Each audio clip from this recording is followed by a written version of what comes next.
During the test flight of the military's most advanced fighter jet, all eyes were watching when suddenly the engine roared and went silent.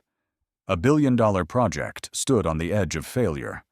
Dozens of top engineers tried and failed as the clock ticked away.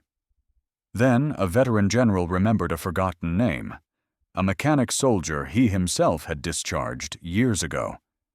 That man, now just a quiet repairman in Colorado, arrived with nothing but an old toolbox.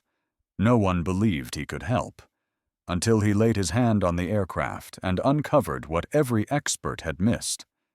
This is a story of honor, patriotism, and an unexpected return that changed everything. The Nevada desert stretched beneath a sky of blinding blue, the air sharp with heat shimmering above the tarmac.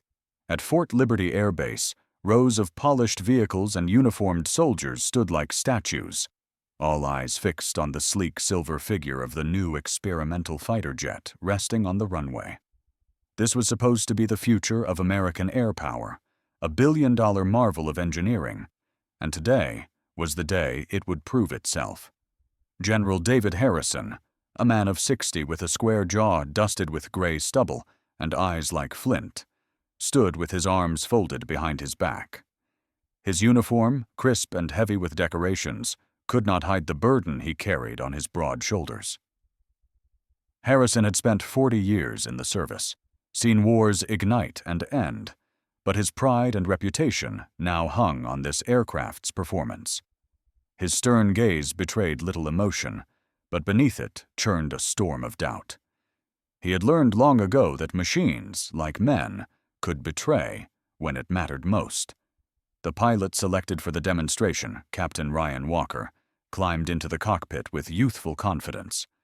Walker was 32, tall and lean, his blonde hair cut close to the scalp, his expression one of controlled focus. He had flown combat missions overseas, decorated for his calm under fire, but he also carried the arrogance of youth, a belief that no machine could challenge his will. As he adjusted his helmet and ran his hands over the controls, he gave a quick nod toward the gathered generals, as if to reassure them that nothing could go wrong under his watch.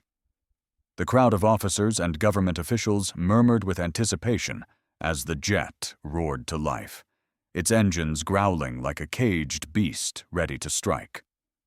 The sound vibrated through the hangar walls, filling the chest of every spectator with awe.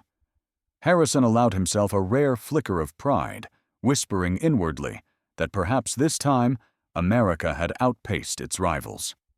But 15 minutes into the flight, as the jet executed a sharp climb into the high desert sky, something went wrong. The roar faltered, sputtered, then cut off entirely. Silence fell over the base like a suffocating blanket. From the observation deck, Harrison's eyes widened as the jet shuddered and dropped altitude.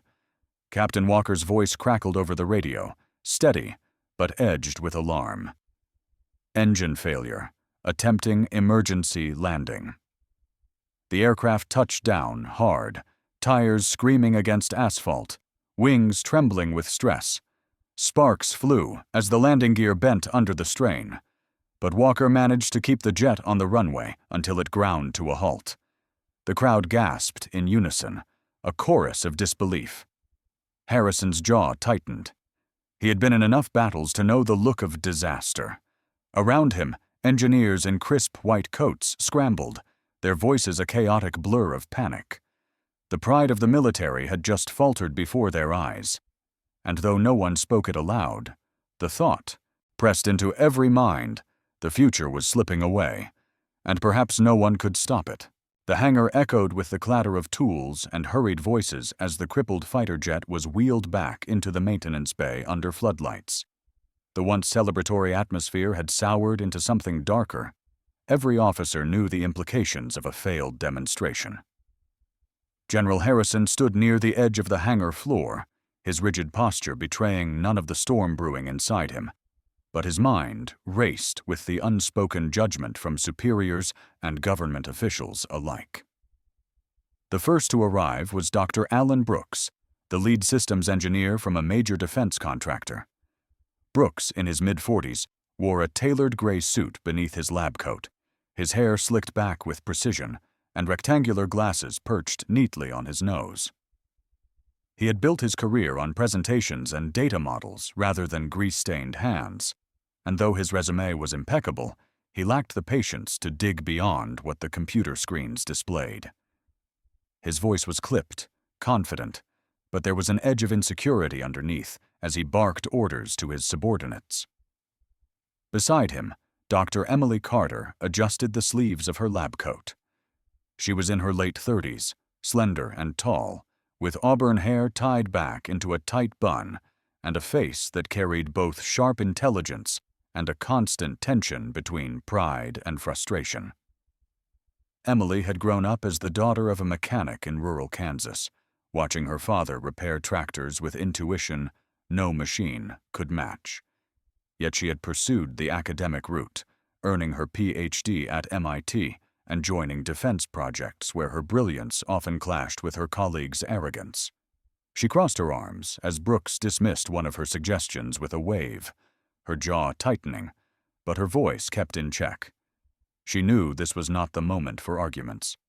A younger man hurried across the hangar floor carrying diagnostic equipment. Lieutenant Mark Sanchez, only 26, was the base's liaison between the engineers and the Air Force. He was broad-shouldered, with close-cropped black hair and a clean-shaven jawline, his uniform still carrying the stiffness of new fabric. Sanchez had grown up in a military family, his father killed in action overseas, and he carried a fierce determination to prove himself. But tonight, his eyes darted nervously between the failing jet and the impatient engineers, as if he were trapped between worlds he couldn't fully control. Hours dragged on, as one subsystem after another was tested. Electronics, cooling systems, fuel regulation. Every readout came back inconclusive. The air inside the hangar grew heavy, saturated with the hum of machines and the rising tension of failure. General Harrison paced quietly behind them, his polished boots clicking against the concrete. He offered no comment, but the deep furrow of his brow revealed his growing doubt. At 2 a.m., Brooks slammed a clipboard onto a nearby table, his composure finally cracking. "It doesn't make sense," he muttered, his polished certainty unraveling. Emily glanced at the jet, her instincts whispering something different, but she stayed silent, outnumbered by louder voices. Sanchez looked at Harrison, but the general remained still, his silence louder than words. The truth was undeniable. Despite all their credentials and technology, the engineers were powerless to find the fault. The hangar had grown oppressively silent, broken only by the hum of idle machinery and the restless shuffle of boots on concrete. Hours had passed since the failure, and the frustration of the engineers had curdled into resignation. General David Harrison stood apart from the group, his posture still rigid, but his mind wandering far from the sterile walls of Fort Liberty. At 60, with lines etched deep into his weathered face and steel-gray hair cropped close, Harrison was the image of authority, yet tonight he felt a gnawing weight pressing down on him. He had commanded men in battlefields overseas, signed papers that sent soldiers into danger, and carried the memory of everyone who never returned. Still, what haunted him now was not the failure of the aircraft, but a face from decades ago. A man he had dismissed without hesitation, Michael Turner. The name slid back into his memory like a forgotten scar suddenly aching. Turner had been a mechanic sergeant in his late 20s back then, lean and wiry, with dark hair always half untamed, his hands perpetually stained with grease. Turner had never cared for regulations or polished boots. He was a man who listened more to the clatter of gears than the orders barked in parade grounds. Harrison remembered the day Turner had stood before him, eyes steady, after saving a convoy by repairing a crippled transport truck in the middle of a desert storm. Yet only weeks later, Harrison had signed the order releasing him. Unsuitable for standardized procedure, the file had read. At the time, the general had told himself it was necessary, that the Army could not bend for one eccentric man. But even then, A sliver of doubt had pierced his certainty. Now, watching Dr. Brooks flail with his computers and Emily Carter biting her tongue against being ignored, Harrison felt the same doubt flare again. Turner had lacked academic degrees, but he had something no certification could measure: an ear for machines, a sixth sense that seemed almost unnatural. Harrison's jaw clenched. He hated the thought of admitting he had been wrong, yet the memory of Turner's steady hands and calm voice echoed in his mind. A voice interrupted his thoughts. Colonel James Whitaker, his longtime aide, stepped forward with a clipboard. Whitaker was a stocky man in his 50s, his balding head and perpetually furrowed brows giving him a look of constant disapproval. He had served beside Harrison for over 20 years, loyal to a fault, but his cautious nature often clashed with the general's instinct for bold decisions. "Sir," Whitaker said carefully, "we've exhausted every angle. The contractors are requesting more time, but I doubt they'll find anything." His voice dropped lower. "The Pentagon won't wait forever." Harrison's gaze shifted from the jet back to the horizon beyond the hangar doors. The desert night was still, the stars sharp and merciless above. For a long moment he said nothing. Then, almost to himself, he murmured, "Michael Turner." Whitaker frowned. "Sir." Harrison straightened, his eyes hardening with reluctant resolve. "He was a sergeant once. A mechanic. I discharged him myself." He turned to meet Whitaker's skeptical stare. But he could hear what no one else could. "If anyone can find what's wrong with that plane, it's him." Whitaker hesitated, clearly unconvinced, but he knew better than to argue further. Harrison's voice rang with the command tone that had once sent men charging into fire. "Get me a line to Colorado. Find Turner." Tonight. For the first time that evening, a glimmer of direction cut through the haze of failure. Harrison still carried his doubts, but beneath them, a dangerous hope began to stir. Far from the deserts of Nevada, the small town of Alamosa, Colorado, slept under a pale winter moon. Michael Turner's modest home sat on the edge of town, a converted workshop of corrugated metal and wood, its walls lined with shelves of worn-out tools and engines in half-repair. At 52, Turner was not the sort of man who attracted attention. He stood of medium height, his shoulders still broad from years of labor, though slightly stooped from the toll of time. His dark hair had thinned at the temples, streaked with gray, and a perpetual shadow of stubble clung to his jaw. His hands, scarred and cracked, were permanently stained with grease. People who met him described him as quiet, his deep-set eyes carrying both weariness and a strange alertness, as if he were always listening for something most people could not hear. Michael had long ago traded the rigidity of the military for the steady rhythm of repairing tractors, pickup trucks, and the occasional combine harvester. Farmers around Alamosa knew him as the man who could bring dead machines back to life, sometimes with nothing more than a wrench, a rag, and an uncanny instinct. Yet, despite his skill, he lived simply, never seeking recognition. His life was marked by solitude, shaped in part by the collapse of his short marriage years after he left the service. His ex-wife, unable to endure his withdrawn silences and restless nights, had left, and they had no children. That absence weighed on him, though he rarely allowed himself to dwell on it. A rust-colored shepherd dog, Duke, padded around the workshop, his loyal companion for nearly a decade. Duke was large, with a broad chest, one torn ear, and a limp from an old injury chasing cattle. Despite his weathered frame, his amber eyes burned with devotion. Michael often talked to the dog more than to people, muttering observations about engines or sighing out memories better left unsaid. That night, Michael was hunched over the open hood of a battered pickup, Duke lying nearby with his head resting on his paws, when the phone rang. The sound startled both man and dog. Michael wiped his hands on a rag, frowning. Calls were rare at this hour, He lifted the receiver, his voice low. "Turner." The voice on the other end was crisp, official, carrying the weight of authority. "Colonel Whitaker." The words were brief, urgent. The military needed him. Fort Liberty. Tonight. Michael leaned against the workbench, the rag clenched in his hand. For a long moment, silence stretched between them. His first instinct was disbelief. He had been cast out decades ago, discarded as a misfit. And yet, here was the Army, reaching back into his life. He looked at Duke, who had raised his head, ears pricked as if sensing the change in the air. Finally, Michael spoke, his tone steady, but quiet. "I'll come." Minutes later, he loaded his old green pickup truck with his battered toolbox, the same one that had traveled with him through deserts and jungles long ago.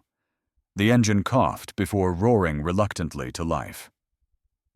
As Duke settled into the passenger seat, Michael drove into the cold night, headlights cutting through the darkness, the long road stretching toward Nevada, and the ghosts he thought he had left behind. The hangar at Fort Liberty was ablaze with floodlights when Michael Turner arrived in his battered green pickup truck. The rumble of the old engine drew sidelong glances from young soldiers who had grown up in a world of sleek machines and spotless uniforms. Michael stepped out slowly, toolbox in one hand, Duke waiting patiently inside the cab. His frame was solid though worn, his faded denim jacket patched at the elbows, boots scuffed from years of farm soil and oil. Strands of gray streaked his black hair, and his rugged jaw carried the faint shadow of unshaven stubble. He looked nothing like the specialists the contractors had flown in. Inside the hangar, the jet sat under tarps and scaffolding, its polished frame surrounded by engineers with clipboards and tablets. The air was sharp with the scent of fuel and hot metal. Conversations faltered when Michael walked in. Several men exchanged skeptical glances, whispers slipping through the air like sparks. To them he was an anachronism, a relic dragged out of the past. Dr. Alan Brooks, tall and neatly pressed as always, frowned immediately. His narrow eyes behind square glasses sized up Michael with open disapproval. "This is the man," he asked aloud, not bothering to lower his voice. His tone dripped with incredulity. Standing beside him, Dr. Emily Carter watched in silence, her green eyes narrowing, not in disdain, but in curiosity. She noticed the way Michael moved, deliberate, unhurried, every step balanced as if he were already listening to the hum of the hangar itself. Lieutenant Mark Sanchez stepped forward, uncertain but respectful. His square jaw and youthful earnestness made him appear almost boyish in comparison to Michael's weathered presence. "Mr. Turner, sir, if you'll follow me," he said, gesturing toward the aircraft. There was a hint of relief in his voice, as though he wanted to believe someone still had answers. As Michael approached the jet, whispers grew louder. A young engineer in his late 20s, Jeremy Collins, leaned toward Brooks. Jeremy was thin, with sandy hair and a perpetual smirk, his arrogance born from a life of academic accolades. "He looks like he came straight out of a junkyard," Jeremy muttered, his words not quiet enough to escape notice. Brooks allowed himself a faint chuckle, but Emily shot Jeremy a sharp glance, her lips pressing into a thin line.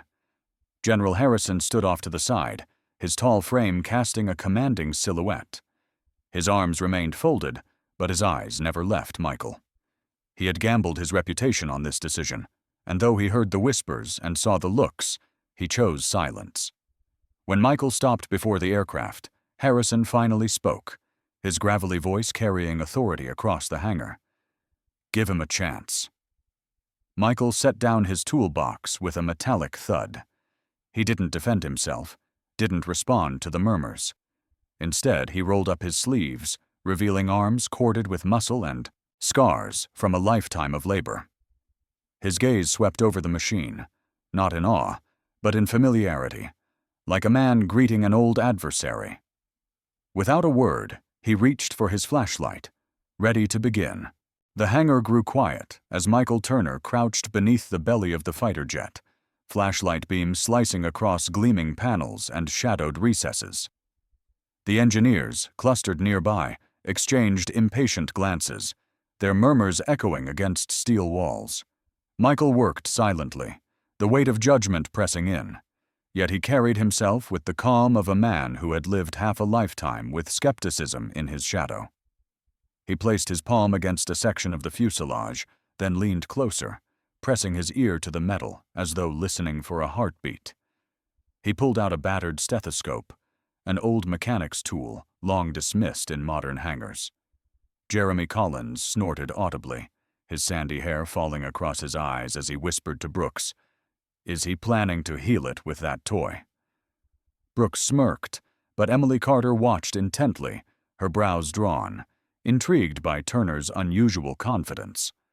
Minute by minute, Michael traced the jet's frame, pausing at connections others had scanned with computers hours earlier. His fingers moved across bolts and seams, his ears attuned to faint vibrations. At one point, he called for Lieutenant Sanchez to power the auxiliary systems. Sanchez complied quickly, his youthful face tense, eager to prove his usefulness. As the systems whirred to life, Michael closed his eyes, listening. A faint hum changed pitch when the coolant system engaged, a detail too subtle for most ears. Michael crawled further, his knees creaking with age, until he reached a narrow access panel near the wing root. Removing the cover, he found the secondary cooling line, its valves shining under the flashlight. He ran his hand along the piping, pausing at one particular valve. Something felt wrong. The metal was hotter than it should have been, vibrating unevenly. His jaw tightened. "Here," he said at last, his deep voice steady. "This valve's misaligned. It's calibrated for the wrong pressure tolerance. Once the engine heats, the coolant fails to regulate, and the system shuts down to prevent meltdown." Dr. Brooks scoffed, adjusting his glasses. "Impossible. That's within manufacturer spec." His tone was sharp, defensive, unwilling to concede ground. Michael's dark eyes flicked toward him. "Specs don't matter if the wrong part was installed." He lifted the valve slightly, revealing a faint etching of serial numbers. Emily Carter stepped forward, her green eyes scanning the numbers. She paled. "He's right," she murmured. "This valve belongs to the older prototype, not the new configuration." It would explain the cascading failure. A hush fell. Brooks's face flushed with embarrassment. Jeremy swallowed hard, and even Sanchez straightened with awe. General Harrison finally stepped forward, his gravelly voice low but commanding. "Replace it." Now, under Michael's direction, the engineers swapped the valve and recalibrated the system. When the jet roared back to life, its hum, steady, flawless, the hangar erupted. Applause and relieved laughter broke the tension, echoing across the vast steel chamber. For the first time that night, the weight of failure lifted. Michael simply wiped his hands on a rag, his face unreadable, though deep inside, a flicker of vindication burned quietly. The hangar still carried the echoes of celebration, but now all eyes turned once more to Michael Turner. The fighter jet stood silent behind him, its polished surface glimmering under fluorescent light, alive again because of his touch. General Harrison walked forward, his tall frame stiff yet purposeful, the lines of command still etched across his weathered face. His voice, usually hard as stone, came out measured and respectful. "Michael, the country needs men like you. Will you return to the service to continue what you've given us tonight?" The question hung heavy in the air.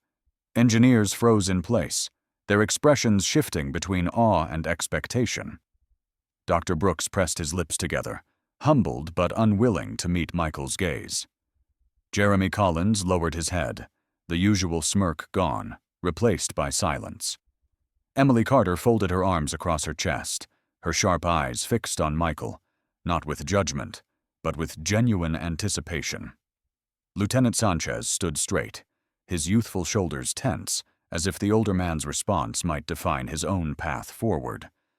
Michael looked at them all, then let his gaze settle on Harrison. His eyes, dark and deep, revealed scars older than his years. He remembered the day his uniform was taken, the papers signed without hesitation, the feeling of being discarded. Yet tonight, he had been called back, not with medals or promises, but with a broken machine and desperate voices. He inhaled slowly, the weight of choice pressing on his chest, and then spoke with quiet conviction. "General, years ago I was cast aside, judged unfit because I did not follow procedure. That wound has never vanished, but I have never hated this country for it. Nations do not make mistakes. People do. What I repaired tonight was not just an engine, it was trust. I did it not for recognition, not for rank, but because I still love this land with everything I am." The silence that followed was profound. Harrison's eyes softened, his hand lowering slowly before extending forward again. It was not the gesture of a commander, but of a man seeking to honor another. Michael reached out, his grip firm, their handshake carrying the weight of decades. In that moment, respect was restored. Without another word, Michael turned toward the hangar doors. The cool desert air brushed his face as dawn approached, streaks of crimson and gold spreading across the horizon. His old pickup truck waited outside, the driver's door still open as if anticipating his return. He climbed inside, set his toolbox beside him, and placed both hands firmly on the worn steering wheel. As the first light of morning broke over the Nevada desert, Michael guided the truck onto the open road. He carried no bitterness, only peace, the understanding that patriotism does not require uniform or title. It endures in ordinary men who choose to serve when called, even after the world has forgotten them. In the end, Michael's story reminds us that true worth is never lost. Even when forgotten or overlooked, it waits for the right moment to shine again. In our daily lives, each of us carries gifts and values that may not always be recognized, but they remain, ready to make a difference when the time calls. Thank you for watching and sharing this journey with us. May your days be filled with strength, purpose, and peace. If this story touched your heart, please share it with others.